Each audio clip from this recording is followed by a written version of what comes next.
man istakhafa bi ustadihi ibtala'u bi thalathati bala. Barang siapa yang merendahkan, meremehkan atau mengenyampingkan seorang guru, ya, kemudian Allah tidak ridho di dalamnya, maka dia akan diberikan dengan 3 bala atau cobaan atau ujian.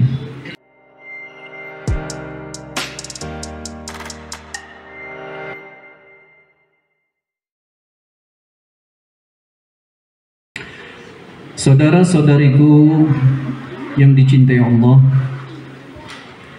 di sini kita selalu mendapat bimbingan, ya, mendapat bimbingan baik di rumah maupun di acara-acara yang lain, baik di sekolah maupun di pengajian.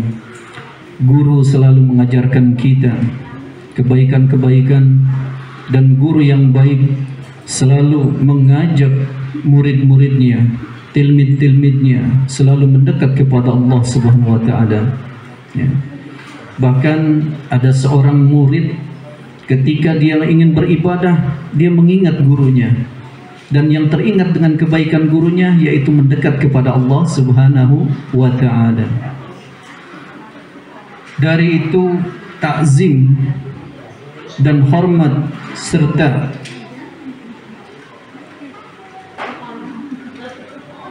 keikutsertaan seluruh diri kita dalam bentuk berkhidmah kepada guru itu luar biasa, ya. Ada seorang murid, ya, ada seorang murid yang sudah hebat dalam keilmuannya, yang sudah mantap, ya, dalam kualitas keilmuannya. Ketika beliau diberikan wewenang oleh seorang guru untuk mengajarkan dan bertabligh di masyarakat, satu ketika murid ini tidak izin kepada gurunya. Kemudian murid ini yang mengajar, ya, di hadapan masyarakat, sehingga masyarakat itu berantusias sekali dengan apa yang dibawa dan diberikan oleh murid ini kepada masyarakat. Tapi karena tidak ada izinnya seorang murid kepada guru saat itu, maka apa yang dia rasakan tak tersampaikan ilmu yang akan dia ajarkan. Dari itu, dari Rasulullah Sallallahu Alaihi Wasallam menyampaikan satu hadis di mana adab seorang murid kepada gurunya, dan jika adab ini dilanggar oleh muridnya, maka kata Rasulullah Sallallahu Alaihi Wasallam, man istakhafa bi ustadihi ibtala'u bi thalathati bala. Barang siapa yang merendahkan, meremehkan atau mengenyampingkan seorang guru, ya, kemudian Allah tidak ridho di dalamnya, maka dia akan diberikan dengan 3 bala atau cobaan atau ujian. Yang pertama,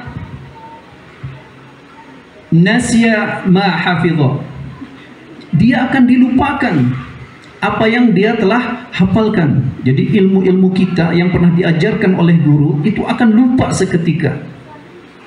Apal depannya, apal tengahnya, apal akhirnya, tapi yang lainnya itu akan dilupakan. Ya. Ini akibat kita tidak berkhidmah kepada guru, atau kita berdurhaka kepada guru, atau kita meremehkan guru kita. Ya. Ini jangan sampai terjadi. Nah, ini dialami oleh seorang murid tadi, yang ketika dia ingin mengajarkan kepada masyarakat, tapi dia lupa apa yang dia telah terima dari guru-guru. Kemudian yang kedua, Apa dikatakan oleh Rasulullah sallallahu alaihi wasallam? Kalla lisanu. Jadi apa yang akan diucapkan itu tidak bisa keluar, lengung, kaku, tidak bisa berucap-ucap. Ini hati-hati ya. Ketika guru tadi mengajak kita bertahlil, ayo semangat tahlil kita keluarkan. Ini marfu, naik di atas arsy-Nya Allah Subhanahu wa taala. Kalau bacaan itu ikhlas dan bareng-bareng kita bacakan kepada Allah, ini akan naik dengan bening. Ya. Terlihat oleh Allah dan dipanggil malaikat. Ya Jibril. Fayunadi Jibril, fanada Jibril. Jibril dipanggil. Tadi kita bertahlil itu, bacaan-bacaannya ini naik marfu ke atas langit. Ya. Marfu ke atas langit. Kemudian akan dipanggilnya Jibril. Wahai Jibril, ada satu doa yang naik di hadapanku. Dengan indah dan beningnya dia naik. Apa yang dia bacakan? Dia bertahlil, dia bertahmid, dia memohon ampun kepadaku. Ana uhibbahu, aku mencintainya, aku menyayanginya. Fa'ahibbahu, maka sayangi dia wahai Jibril. Jibril memerintahkan kepada seluruh malaikat-malaikat ya, untuk mencintai hamba yang dicintai oleh Allah. Apa yang dia minta wahai Jibril? Dia meminta mohon ampun ya Rabb, ampuni. Kemudian apa lagi?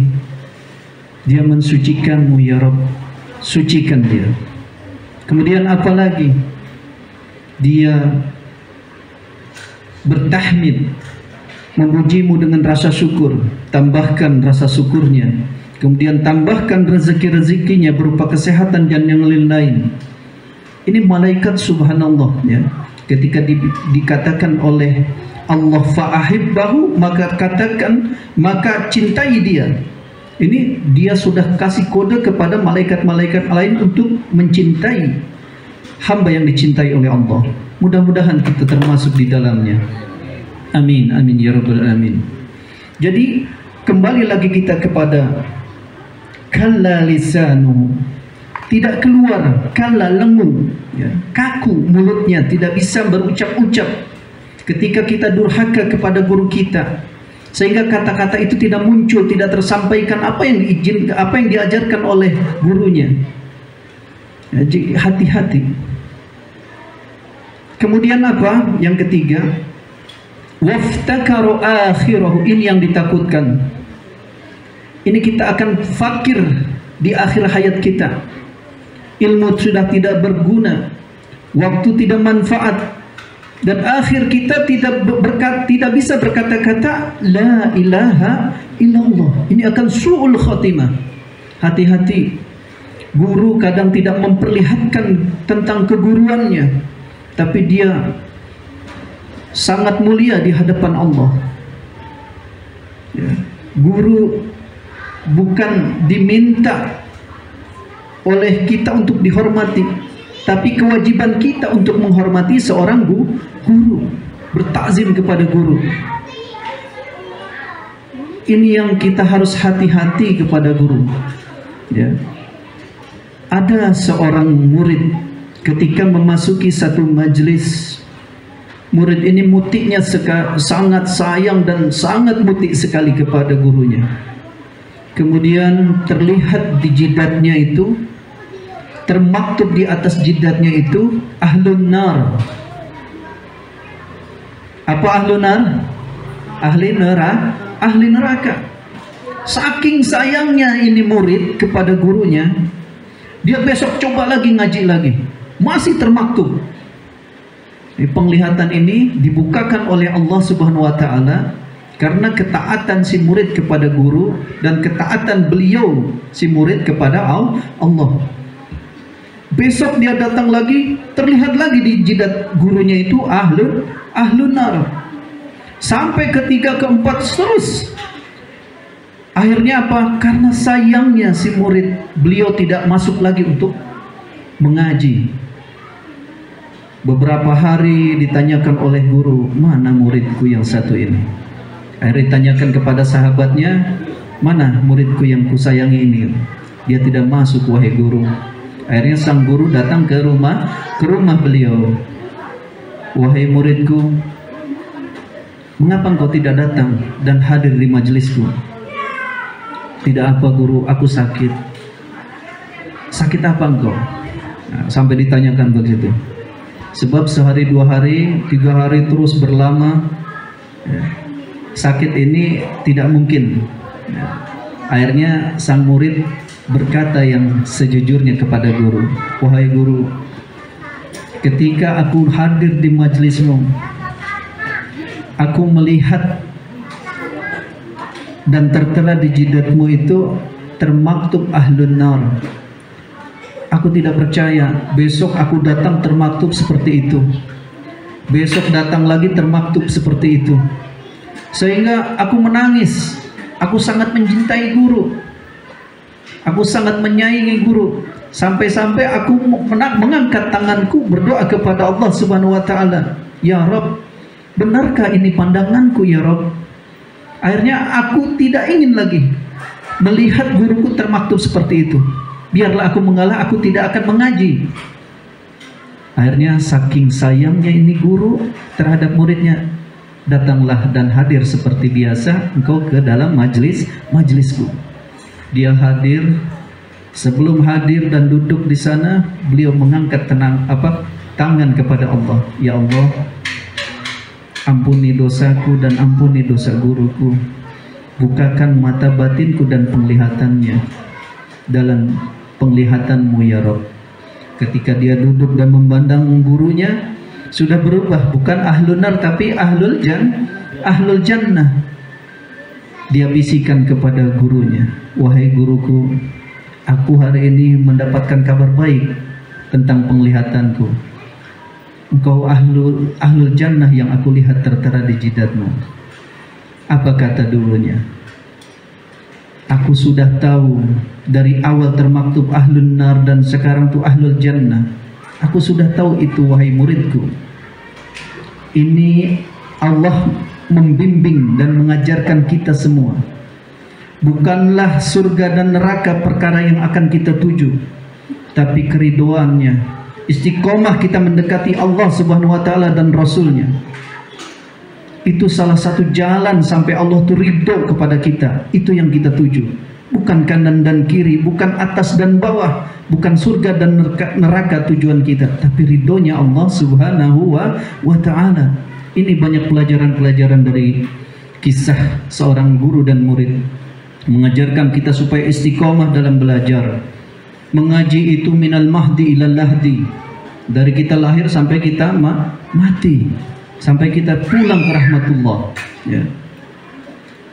Di dalam arisan ini ada pengajian, mungkin pengajian sedikit, tapi mudah-mudahan bisa membekas di hati. Doa-doa yang kita panjatkan, satu orang diaminkan oleh puluhan orang yang hadir di sini, itu menjadi bobot yang kuat sehingga menyentuh arsy-Nya Allah dan Allah mengabulkannya dengan seketika. Dari itu, ini pun termasuk majlis atau taman-taman surga yang ada di dunia. Mudah-mudahan ini semua bisa bermanfaat buat kita semua. Kita dikumpulkan oleh Allah dalam keadaan sehat, senang, dan dalam keadaan yang satu sama lain saling mencintai. Hadanallah. Itu saja yang bisa saya sampaikan. Kurang lebihnya mohon maaf. Tadi nasihat dari Rasulullah untuk kita, satu, apa tadi? Tidak boleh kita mendurhakai guru kita. Maka guru, bila kita durhakai, akan Allah berikan 3 bala. Pertama apa? Nasiyama hafidho. Itu akan lupa yang kita hafalkan. Ya, ilmu itu tidak membekas di hati kita. Yang kedua apa? Yang kedua apa? Lengu. Ya, kalla lisanuhu. Lengu. Kita nggak bisa berkata-kata, ya, nggak manfaat mulut kita. Kemudian yang ketiga apa? Iftaqara akhirahu. Kita akan fakir. Kita akan difakirkan oleh Allah di akhir hayat kita. Yang amat sangat yang kita takuti adalah su'ul khatimah. Dari itu ini pesan, jangan sampai kita durhaka kepada guru, durhaka kepada orang tua. Dekat-dekatlah kepada orang tua, dekat-dekatlah kepada guru, karena keberkahan mereka itu sangat dahsyat di hadapan Allah Subhanahu wa ta'ala, dan akan menjadi dominan dalam kehidupan kita. Apakah kita menjadi selamat di dunia dan akhirat atau kita sebaliknya? Itu saja. Akhirul kalam, wabillahi taufiq wal hidayah. Assalamualaikum warahmatullahi wabarakatuh.